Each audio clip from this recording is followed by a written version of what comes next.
it looks like we're midway with the trials of self-reflection and everything. And at the same time, we're having the villains also wrapping up their plan, whatever they're up to. And be honest with you, Freed, in my opinion, I don't care about Freed. I don't.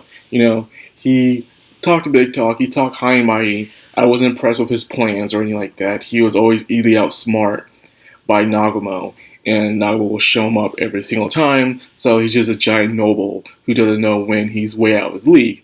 So I don't care much for him. If anything, what I would like to see is Eri take over his plan. I don't know. I am just really invested in Eri, if anything else. Besides the guy that's controlling everything, Eri seems to be a nice, cool secondary main villain. Well, she'd be playing as using in Japanese fiction. There's always that one character that acts like the fool, the one that plays the part of a tool, but has a much bigger role to play. How it usually works. Like Sho or Hazuma or even Kefka and stuff like that. There's always that one character that acts foolish or acts like a small role, or Zigbar from Kingdom Hearts. There's always that character, so I'm hoping she's going to pull up out of nowhere, just completely backstabs Freed and takes over his plan and makes it her own. That's what I'm hoping with Eri. Like, she already got a look down. She got the white hair, she has the fallen angel wings, all that stuff. Looks like she's been experimenting on herself to make herself way stronger, so she's pretty much taking the Nagumo route with less trauma, but more experimentation, which I'm pleased with. Plus, her power of necromancy is pretty nice as well. So, fingers crossed. Fingers crossed that she's up to something big. I hope so. If not, it'll be a big disappointment. And on the other hand, let's talk about the trials. Shizuka passed her trial, finally facing herself. She's been denying herself so long of what she wants and what she desires. There are people like that who always put everyone before themselves all the time. And Shizuka fit that description to a T. Now she's like, no more of this. I'm going to do what I want. I won't be selfish. I don't think about me. Even if it means turning to my friends, I'll find a way for them to forgive me eventually down the line. And that's what she is. So I'm like, good job for her, man. Good job. Because she deserves it, After everything she wants to do. Nagumo did came in and save her just in time, what she pretty much truly desired. But she knew she had to wrap this up herself. In which she did, And she'll face her friends when the time comes and tell them how she feels. Which I'm pretty sure Corey will accept it. Because, Corey's already sharing Nagumo with everybody else, so why the heck not? And meanwhile, we have Suzu's plan. Suzu is also kind of runs deep as well. She's always been the gag character, right beside Tio. But there's always something lingering in the back where we ourselves are not understanding of. And with her is how she always puts on a smile. She doesn't want to be a burden or be this kind of thing in the way. She will probably put her problems to the side just to listen to break peace with everybody. That's what she would usually do. But deep down inside, she's pretty smart and very observant, but she'll turn a blind eye to things for the sake of keeping the link, which kind of probably broke things down. She probably knew that Eri, there was more to her than meets the eye, but she probably ignored it throughout time. And now it's kind of bite them in the butt, where a lot of people died. Pretty much a kingdom has fallen because of Eri. And I bet Suzu feels like if she probably paid more attention and not ignore some things, it wouldn't have been this way. So she probably has some regrets of that in the end. And will she learn her lesson? I think she has. Now she has to face that. Her goal is to meet Eri no matter what, and to overcome this trial.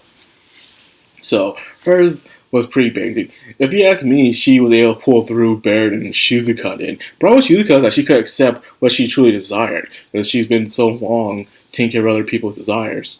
So that was hard for her. Suzu's was just her stop lying to her. Well, not lying to herself, but stop pretending that she is a burden and stuff like that. She's just a person that's just there to be in the way. She can make some moves. She can think for herself. And she's more than just the gag character, the one that gets beat on every time when there's a silly situation going on. So she accepted that by herself. But then there's Ryu. Ryu, the tough guy. We didn't get a chance to see his trial. Pretty much, his was pretty much just insults. Insults of him also accepting that he will never be the strongest among Nagumo and Koki. Koki was pretty strong, averagely. Like, if Nagumo didn't go through what he went through, Koki would have been the strongest. But at the same time, they have been easily manipulated by this god, doing what he pleases. A never-ending war for his entertainment. Now, with Nagumo there, things have changed dramatically. And now he is seeing himself as the second strongest person to the third strongest person. But you're forgetting, man, Shizuku who can kick your butt, though. So, I guess, technically, he is the fourth strongest. No, it don't matter because you still have the other characters in Nagumo's faction. This dude thinks he's second or third. No, he's a bit downer upon the list. He is not that strong as he thinks he is. Not whatsoever. But don't tell him that, okay? His spirit been being down enough as it is. And that sucks for him. But anywho, he learned to accept himself that he is not the main role, he is a supporting role, and he'll do what he has to do to help out his friends and to return home. And if you know, there's always this kind of buddy or kind of a shipping going on between Ryu and Suzu a lot. Those two always seem to be together a lot, whether it's in the opening or in a desperate situation or they're fighting. Those two are always just together. The author could be hinting at something that's an outside romance that has nothing to do with Nagumo. Because I'm kidding you. The thing I was afraid of is that all the females, and I do mean all the freaking females in the show, are just going to just fall in love with Nagumo. And I was like, come on, man, don't be like that. You know, I like a good harem. I do like a good harem. You know, I like High School DxD, Tenchi, and all them. Love Tyrant. But you gotta calm it down, you know. The love romance needs to have some true connection, some true chemistry behind it.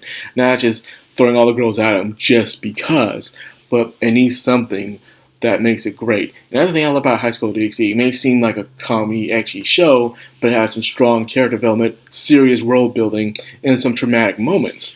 One reason why I really do like High School DxD. This one also has that, but not to that standard. But sometimes I feel like they're just letting characters just fall in love with Nagumo just because, and it's kind of ridiculous in my opinion. Admiring him is one thing, but all the characters falling in love with him is just like, seriously.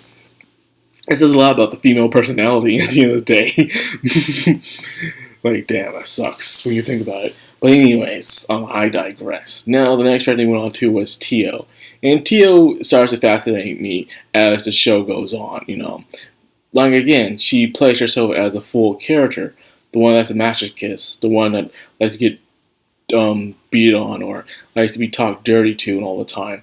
But deep down inside, she's actually she's old when you really think about it. She's from way back then when God started betraying everybody, especially all the other beast creatures. But we also got some interesting lore as well. Apparently, the dragons were in a way kind of true guardians of the world. They were protecting everybody, and they were creating a utopia for all the creatures and species to live in. And they did that, but thanks to this mysterious God, everything is ruined, and they also lost a big chunk of their race as well. So now Tio has been reduced to his character that's trying to find someone to help her out. She does seek vengeance, but deep down inside, she seeks retribution. Not retribution, but more as a way of atonement. Isn't that it? I'm spewing out words here. But it's something that she reaches that she thinks the fangs of vengeance are useless compared to the fangs of a dragon, which are way stronger, and they are the strongest in her. Another thing I've noticed a lot, when Nagumo is not around, Tio gets this mature personality. I guess it's the Tio that we never really got to see before she ran into Nagumo. When we first met her, she was being controlled, and Nagumo had to do that thing to her, which caused her to have the Tio we see today. But before then, she was probably very mature. She knew how to strategize and all that stuff. And she knew how to really take command and lead people. But thanks to Nagumo, who's also so reliable, once again, Nagumo being reliable, she said, you know, I can rely on this guy some more. So she doesn't mind being this masochist that jokes around a lot and stuff like that. Because she knows Nagumo will take care of it. But when Nagumo is not around, I'm guessing Nagumo knows that Tio will take the reins and lead the people to victory. Which It's great. That's a great amount of trust that he has in her. So right when things calm down, she passes her trial, she goes back being the self-jokery that she is. But I'm guessing she doesn't want to see Nagumo like this, because I guess Nagumo needs people to rely on him some more, I guess, so he can gain his humanity. That's my opinion on all this stuff. But anyways, it was a good episode. Pass along the line, seeing everyone find their resolve and able to move forward, seeing what they have to do. So, I respect it.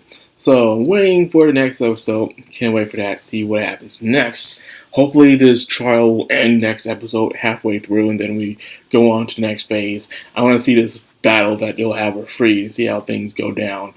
I'm really wanting to see Eri, see what she has in plot. I am keeping my fingers crossed, ladies and gentlemen, that she is up to something. I really want to see that she's up to something at the end of the day.